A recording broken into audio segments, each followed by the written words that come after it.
আমি আপনাদের দিদি হিসাবে বলতে এসেছি কাল সারা রাত ঝড় জল হয়েছে। আপনারা যখন কষ্ট পেয়েছেন, আমিও সারা রাত ঘুমোতে পারিনি, আমারও কষ্ট হয়েছে। এই ঝড় জলের মধ্যে আপনারা যেভাবে বসে আছেন, আমার মানসিকভাবে কষ্ট হচ্ছে।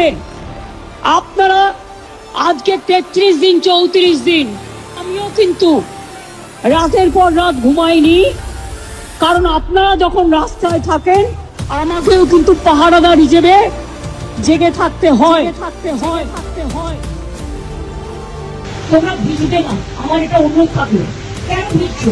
তোমাদের জন্য আমি তো জায়গা করে রেখেছি, আমারও তোমাদের জন্য। আমি তোমাদের বলছি, শোনো, তোমরা ছোট, আমি বড়, কিন্তু মনে রেখো আমি আন্দোলন করার লোক। সাহায্য করে বলছি, যত আস্তে আস্তে এসো, কিন্তু তোমরা ভিজো না। তোমাদের অসুখ করলে আমার খারাপ লাগবে, প্লিজ এসো।